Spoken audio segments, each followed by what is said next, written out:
Sarah Mitchell stood in the doorway of the bedroom she had shared with her husband for 12 years. The military base housing felt empty without Mark's presence, his uniform still hanging in the closet like a ghost of the man who would never come home. 3 months had passed since the helicopter crash in Afghanistan, but the pain remained as fresh as the day she received that terrible knock on her door. The morning sun filtered through the blinds, casting long shadows across the wooden floor where Mark used to do his push-ups every morning at 5 sharp. Sarah had been awake since 3. Another sleepless night filled with memories and the sound of helicopters that weren't really there.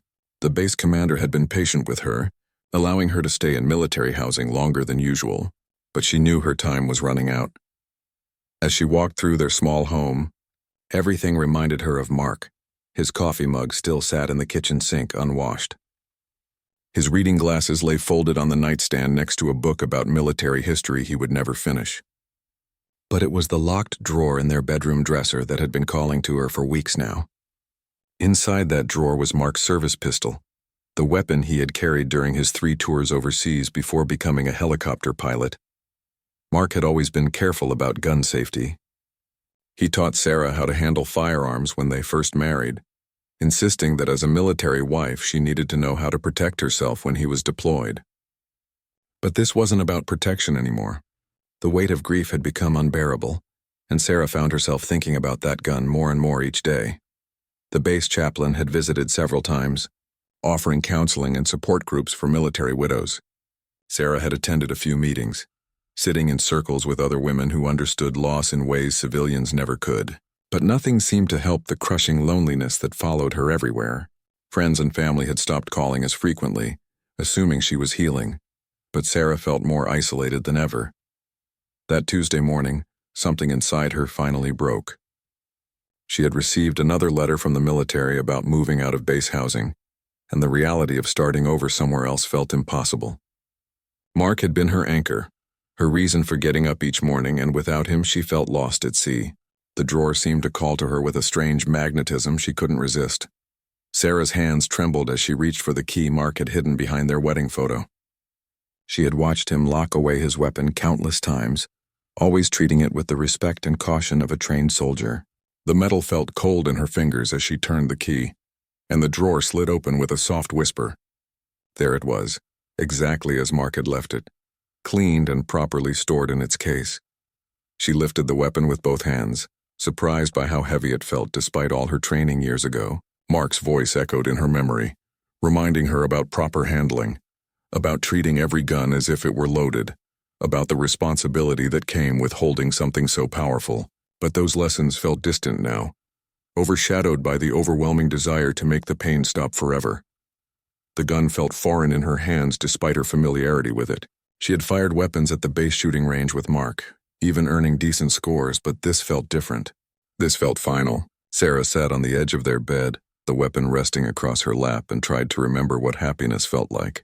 She thought about Mark's laugh, his terrible jokes, the way he used to sing off-key in the shower and make her coffee every morning before his early shifts. Tears streamed down her face as she realized how far she had fallen into this dark place. Mark would be devastated if he knew what she was considering. He had always been her protector, her cheerleader, the one person who believed she could overcome anything. But he wasn't here anymore, and Sarah didn't know how to be strong without him. The silence of the empty house pressed down on her like a physical weight, broken only by the distant sounds of morning activities on the base outside her window. Sarah's finger hovered near the trigger as she closed her eyes and tried to find the courage to end her suffering. But something stopped her. A sound from outside broke through her despair, the unmistakable cry of a child in distress. Through her bedroom window, she could see across the courtyard to where 8-year-old Tommy Rodriguez was being cornered by 3 older boys near the playground equipment. Tommy was the son of Sergeant Rodriguez, a single father who lived 2 buildings over. Mark had always liked the kid, often stopping to chat with him about baseball when they crossed paths. The boy was small for his age and had become a target for some of the older military children who thought it was fun to pick on someone smaller. Sarah watched as the bullies pushed Tommy to the ground, his school backpack spilling its contents across the concrete. Without thinking, Sarah set the gun aside and rushed to her window. Her maternal instincts, dormant since Mark's death, suddenly flared to life. She couldn't stand by and watch a child being hurt, not when she had the power to help. Sarah quickly left her house and walked briskly toward the playground, her heart racing, but for a different reason now. The three boys looked up in surprise as Sarah approached. They knew who she was, the helicopter pilot's widow, and they had heard their parents talking about her in hushed tones. Military children were taught to respect adults, especially those connected to service members who had made the ultimate sacrifice. The boys immediately stopped their harassment and began to scatter. Tommy looked up at Sarah with tears in his eyes, his lip bleeding slightly from where he had hit the ground. She knelt beside him and helped gather his scattered school supplies, speaking gently to calm him down. The boy reminded her so much of her younger brother at that age, vulnerable and in need of protection. For the first time in months, Sarah felt like she had a purpose beyond her own pain. She walked Tommy back to his apartment and knocked on the door. Sergeant Rodriguez answered, still in his uniform from the night shift. His face showed immediate concern when he saw his son's condition, and Sarah quickly explained what had happened. The sergeant was grateful but also embarrassed that his boy was being bullied while he was working long hours to support them both. As Sarah talked with Sergeant Rodriguez, she learned that Tommy had been struggling since his mother left them 6 months earlier. The woman had found military life too difficult and had abandoned both father and son without warning. Tommy was acting out at school, having trouble sleeping, and had become withdrawn from other children. The bullying was just making everything worse. Something stirred inside Sarah as she listened to their story. Here was a child who understood loss and abandonment, even if it was different from her own experience. She saw herself in Tommy's eyes, that same lost look she had been carrying for months. But unlike her, Tommy still had hope. He still had someone who loved him and was fighting to take care of him. Sergeant Rodriguez mentioned that he was struggling to find reliable childcare for after-school hours. His work schedule was unpredictable, and Tommy often had to wait alone in their apartment until his father returned from duty. The base childcare program had a long waiting list, and private options were expensive on a sergeant's salary. Sarah found herself offering to help before she had fully processed the decision.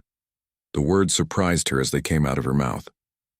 She volunteered to watch Tommy after school, at least until Sergeant Rodriguez could find a more permanent solution. She had nothing else to do with her time, and the boy clearly needed someone to look out for him. The sergeant was hesitant at first, not wanting to impose on a grieving widow, but Sarah insisted she wanted to help. As she walked back to her own empty house, Sarah realized she had gone nearly an hour without thinking about the gun in her bedroom drawer.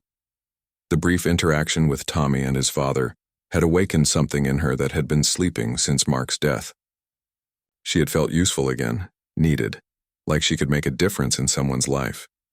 It was a foreign feeling after months of believing she had nothing left to offer the world. That afternoon, Tommy knocked on her door with his backpack and a shy smile. Sarah made him a snack and helped him with his homework at her kitchen table. The house felt different with a child's voice filling the silence. Tommy talked about school, about missing his mother, about wanting to be a soldier like his dad someday. Sarah found herself sharing stories about Mark, describing him as a hero who had dedicated his life to protecting others. Over the next 2 weeks, Tommy's daily visits became the highlight of Sarah's day. She found herself looking forward to 3 o'clock when he would knock on her door, backpack in hand and stories to tell about his day at school. The boy had an infectious energy that slowly began to chip away at the darkness that had consumed her life. She helped him with math homework, listened to him practice reading aloud, and made sure he had healthy snacks instead of the junk food he usually ate when left alone. But the bullying problem had not disappeared. Tommy came to her house one afternoon, with a black eye and torn shirt, trying to hide his injuries behind a forced smile. The same 3 boys had cornered him again, this time behind the commissary where no adults could see. They had taken his lunch money and pushed him into a fence post. Sarah felt anger rising in her chest, a protective fury she hadn't experienced since Mark's death. She cleaned Tommy's wounds and called Sergeant Rodriguez to report the incident. But when the military police spoke to the boys' parents, nothing really changed. The children received mild punishments, but their behavior continued. The base school, System seemed overwhelmed with various problems, and bullying cases often fell through the cracks unless someone was seriously injured. Sarah realized that Tommy needed more than just after-school care. He needed someone to advocate for him, to teach him confidence, and to ensure his safety. She had been a strong woman before Mark's death, capable and independent. Slowly, she began to remember who she used to be. The gun in her bedroom drawer remained untouched as she focused her energy on protecting this vulnerable child. One evening, as Tommy worked on a science project at her kitchen table, he looked up at her with serious eyes and asked why she seemed so sad all the time. Children had a way of seeing through adult pretenses, and Tommy had noticed the deep sadness that Sarah carried despite her efforts to hide it. She found herself telling him about Mark, about the helicopter crash, about how sometimes adults feel lost when someone they love goes away forever. Tommy listened with the wisdom of a child who had experienced his own abandonment. He told Sarah that his dad cried sometimes too, late at night when he thought Tommy was sleeping. The boy had learned to be strong for his father, just as Sarah was learning to be strong for both of them. In that moment, they formed an unspoken bond of shared resilience. The next day brought a new crisis. Tommy's father was deployed on a training mission for 2 weeks, and the backup childcare arrangements had fallen through. Sergeant Rodriguez was frantic, facing the possibility of disciplinary action if he couldn't report for duty. Sarah volunteered to have Tommy stay with her full-time during his father's absence, and the relief in the sergeant's voice was unmistakable. Having Tommy in the house around the clock changed everything for Sarah. She had to think about meals, bedtimes, homework schedules, and all the responsibilities that came with caring for a child. There was no time to sit in darkness contemplating her grief. Tommy needed breakfast every morning, help getting ready for school, and someone to read him stories before bed. The boy slept in Mark's study on an air mattress, surrounded by her husband's military books and commendations. On the first night, Tommy had nightmares about his mother leaving and his father not coming back from his mission. Sarah sat with him until he fell back asleep, understanding his fears in a way that surprised her. They were both afraid of being abandoned, of being left alone in a world that felt too big and dangerous. During that week, Sarah began to notice changes in Tommy's behavior. He was more confident at school, standing straighter and speaking up in class. The bullies seemed to sense the difference and began leaving him alone. Sarah had been walking him to and from school, making her presence known to anyone who might think about harming the boy under her protection. She also noticed changes in herself. The overwhelming despair that had characterized her days was lifting gradually. She was eating regular meals again, sleeping better, and finding reasons to smile when Tommy told her jokes or showed her his artwork. The gun in the bedroom drawer seemed like a relic from another lifetime, a dark moment that felt increasingly distant. On Friday of that week, Sarah received an unexpected visitor. Mrs. Chen, an elderly woman who lived at the far end of the base housing complex, knocked on her door with a plate of homemade cookies. She had been watching Sarah with Tommy and wanted to thank her for taking care of the boy. Mrs. Chen's own grandson lived far away, and seeing Sarah and Tommy together reminded her of the importance of family, even when it wasn't blood relation. The conversation with Mrs. Chen revealed something Sarah hadn't considered. Other people on the base had been watching her transformation with quiet admiration. Military communities were tight-knit, and everyone knew about the young widow who had lost her husband in Afghanistan. Seeing her emerge from grief to help another family in need had inspired others to reach out and offer support. When Sergeant Rodriguez returned from his training mission, he was amazed by the changes in his son. Tommy was more confident, his grades had improved, and he seemed genuinely happy for the first time since his mother had left. The sergeant tried to pay Sarah for watching Tommy, but she refused any money. Taking care of the boy had given her something more valuable than payment. It had given her a reason to live again. However, their arrangement faced an unexpected challenge. The base commander had received complaints from some residents about unofficial childcare arrangements.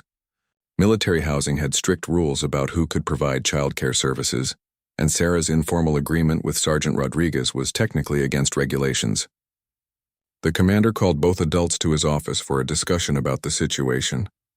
Colonel Harrison was a fair man who understood the complexities of military family life. He had heard about Sarah's situation and admired her efforts to help a fellow military family.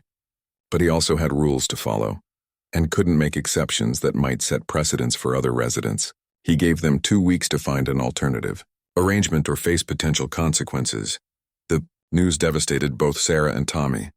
The boy had finally found stability and security with someone who genuinely cared about his welfare. Sarah had found purpose and meaning in her life again. The thought of going back to her empty house and dark thoughts felt unbearable. She realized how much helping Tommy had helped her heal from her own trauma.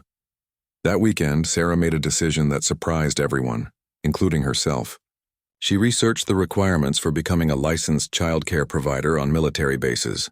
The process was complex, requiring background checks, training courses, home safety inspections, and various certifications. But Sarah was determined to find a legal way to continue helping Tommy and potentially other children who needed care. She spent the next week filling out paperwork, scheduling inspections, and enrolling in first aid and child care certification courses. The Base Family Support Center helped her navigate the bureaucratic process, and several other military wives offered to provide references for her character evaluation. Word spread quickly through the base community about Sarah's efforts to become a legitimate childcare provider. The home inspection revealed that Sarah's house was already safer than many official childcare facilities. Mark's military discipline had extended to home organization and safety measures.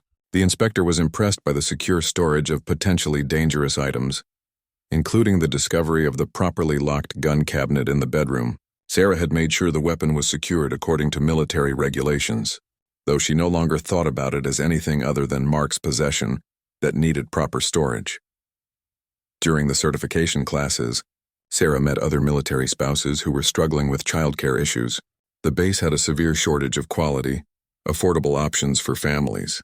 Many parents were forced to rely on informal arrangements or leave children unsupervised for hours. Sarah began to see that her situation with Tommy was part of a larger problem that affected many families. Her instructor for the childcare certification course was Dr. Martinez, a child psychologist who worked with military families. During one of their conversations, Dr. Martinez observed that Sarah seemed to have a natural gift for understanding children's emotional needs. She suggested that Sarah consider expanding her plans beyond just watching Tommy, perhaps creating a small program specifically designed for children dealing with family trauma. The idea resonated deeply with Sarah. She understood the unique challenges faced by military children, frequent moves, parental deployments, the stress of having family members in dangerous situations. Tommy wasn't the only child on the base struggling with abandonment, fear, and instability. Sarah began to envision a childcare program that could provide not just supervision, but emotional support and stability for vulnerable children. 2 weeks passed quickly, and the day arrived for Sarah's final inspection and certification review. Colonel Harrison himself attended the meeting, curious about the widow who had turned a personal crisis into a community solution. The inspector's report was glowing, praising both the physical safety of Sarah's home and her obvious dedication to child welfare. Tommy waited anxiously in the hallway during the meeting, unsure if he would be allowed to continue staying with Sarah after school. Sergeant Rodriguez stood beside his son, equally nervous about the outcome.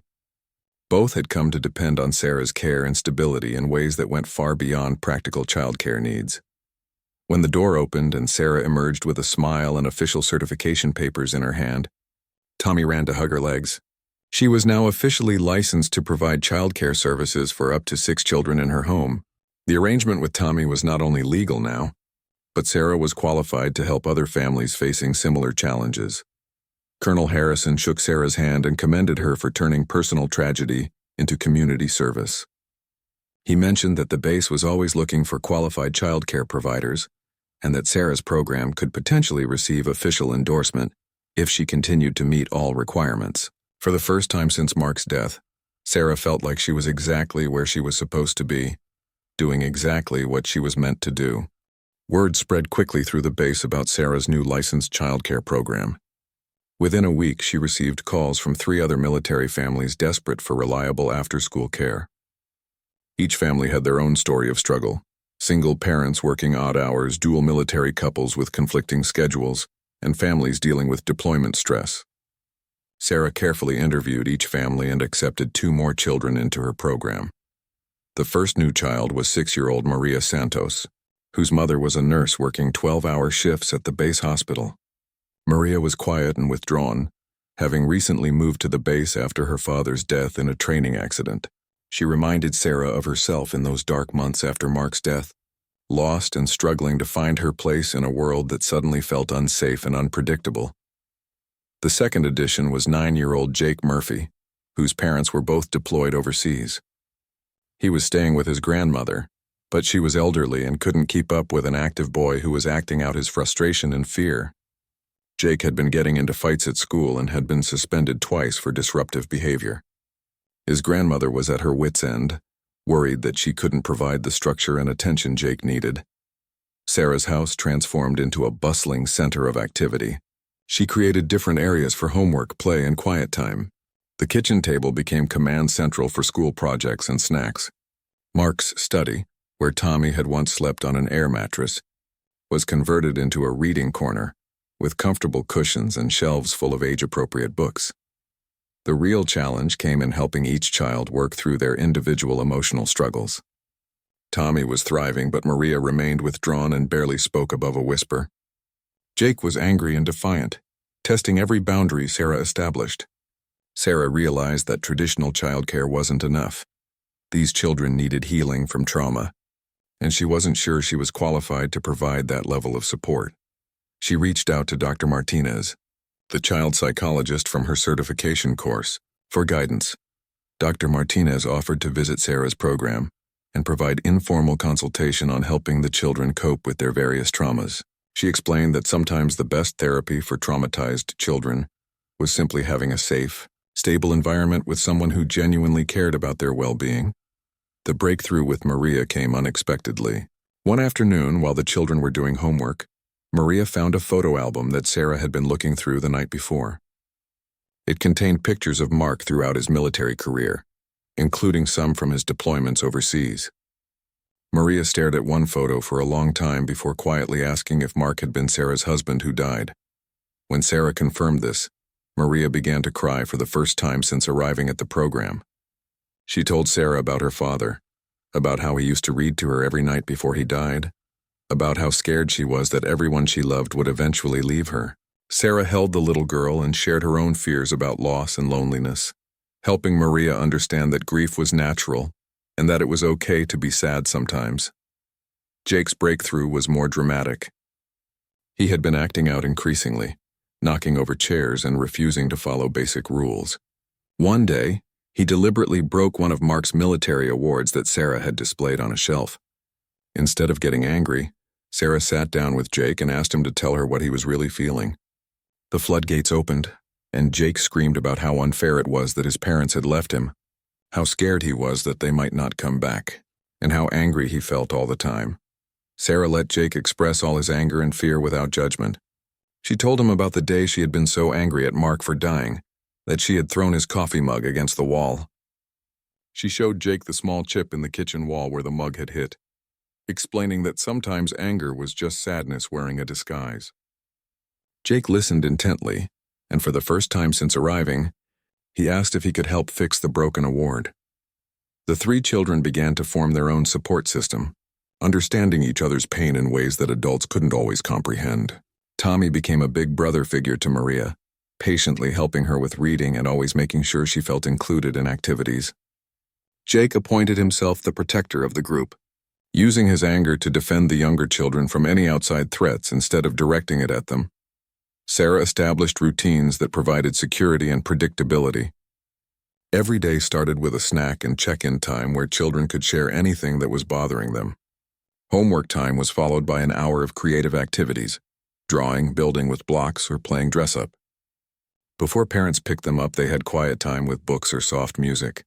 The transformation in all 3 children was remarkable.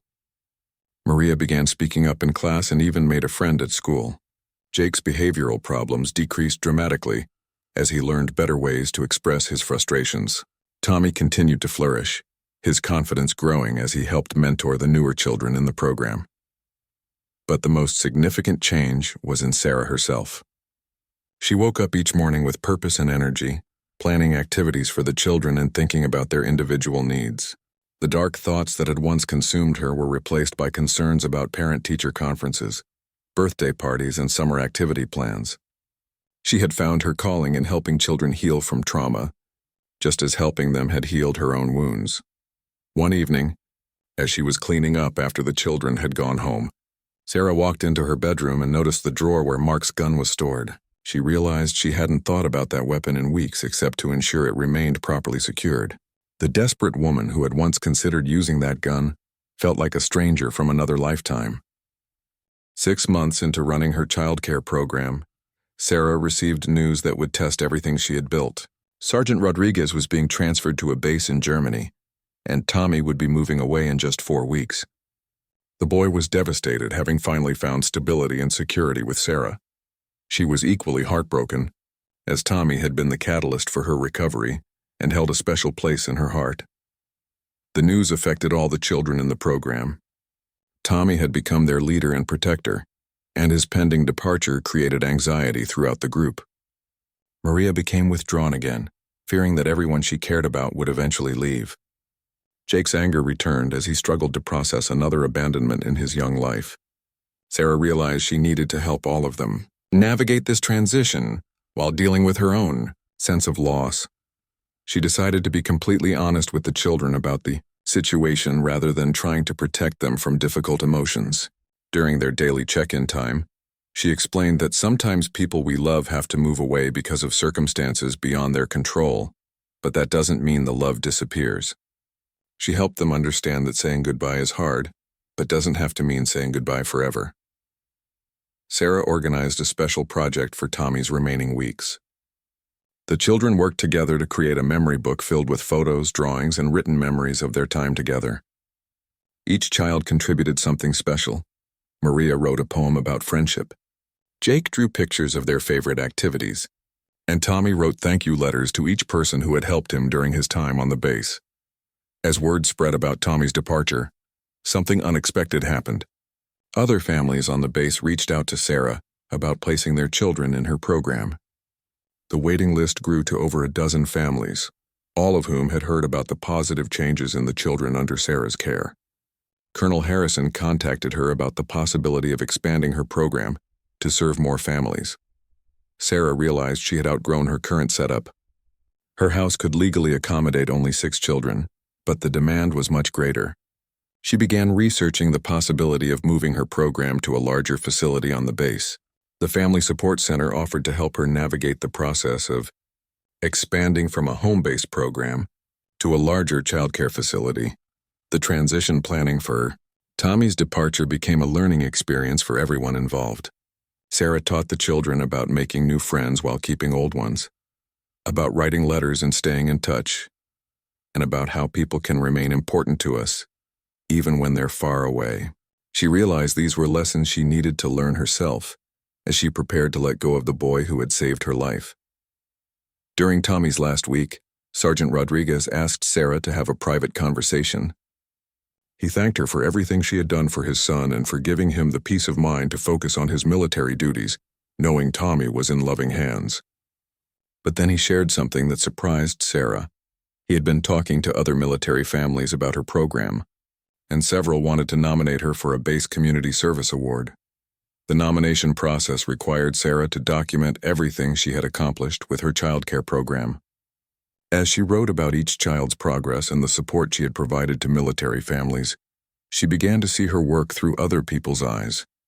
What had started as a desperate attempt to find meaning after Mark's death had grown into a vital community resource that was making a real difference in many lives. Tommy's goodbye party was both heartbreaking and celebration. The entire extended military family that had formed around Sarah's program attended: parents, children, neighbors, and even Colonel Harrison.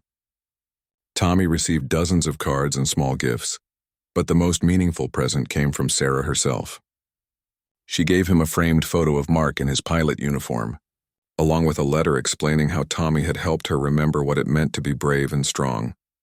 In his own goodbye speech, Tommy surprised everyone by talking about how Sarah had taught him that families aren't just people who share the same blood, but people who choose to love and take care of each other. He told the group that even though he was sad to leave, he wasn't scared anymore because he knew there were good people in the world who would help him when he needed it. The day after Tommy left for Germany, Sarah woke up feeling empty but not hopeless. She missed him terribly, but she also felt proud of how well she had prepared him for the transition. That afternoon, she received her first letter from Tommy, written on the airplane and mailed from his layover airport. He told her about the flight, about meeting other military children who were also moving to new bases, and about how excited he was to start his new adventure. That evening, Sarah sat in her bedroom and opened the drawer containing Mark's gun for the first time in months. She looked at the weapon that had once represented her darkest thoughts and realized how much her perspective had changed.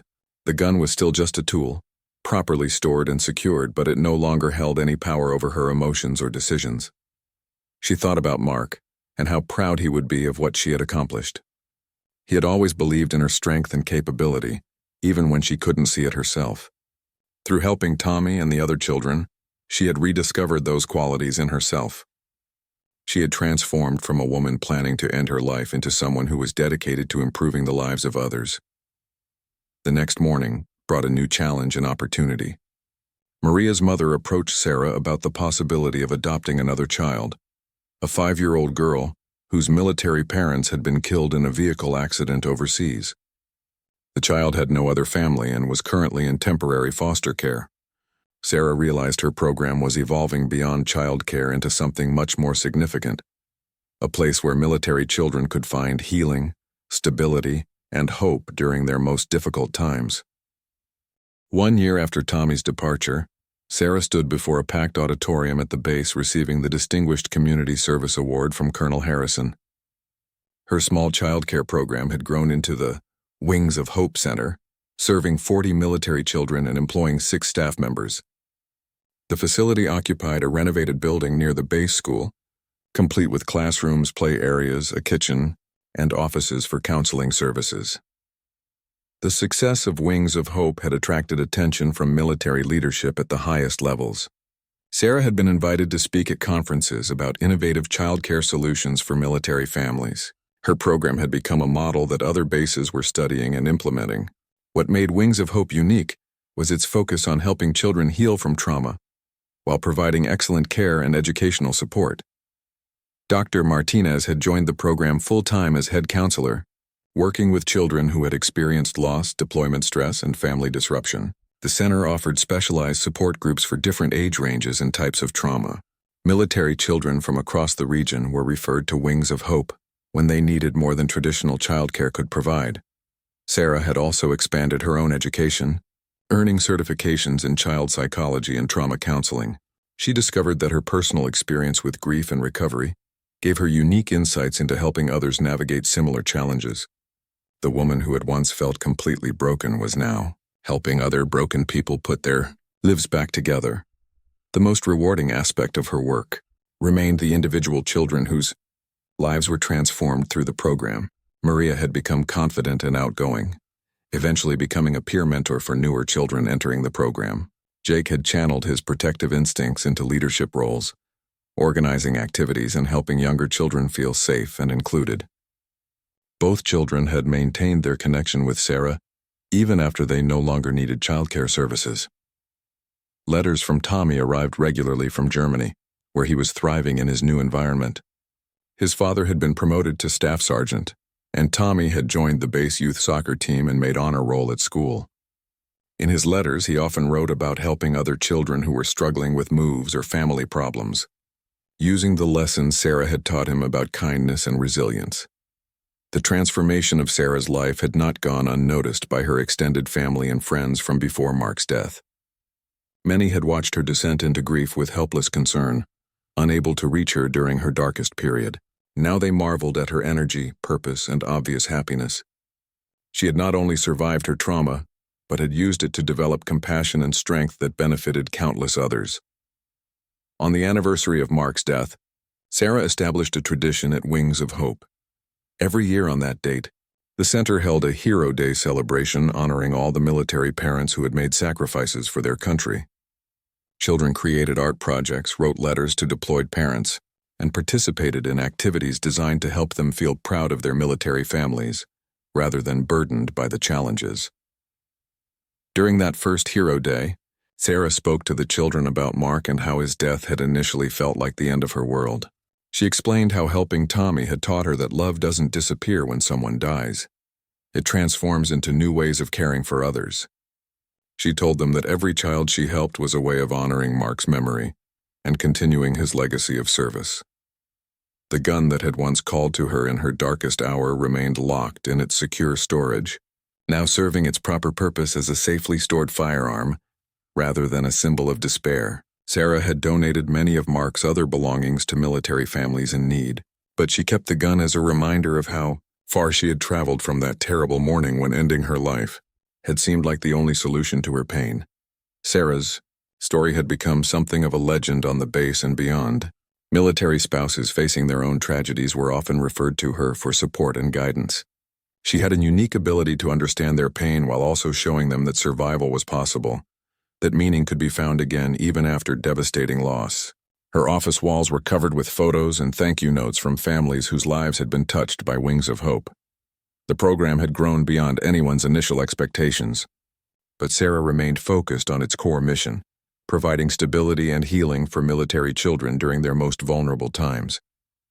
She had learned that helping others heal was often the best way to heal oneself, and that purpose could emerge from even the deepest tragedy. 5 years after that desperate morning when she had held Mark's gun with trembling hands, Sarah received an unexpected phone call. Tommy, now 13 and living in Germany with his father, had convinced his school to start a peer support program for military children. He wanted Sarah's advice on how to help other kids who were struggling with moves, deployments, and family stress.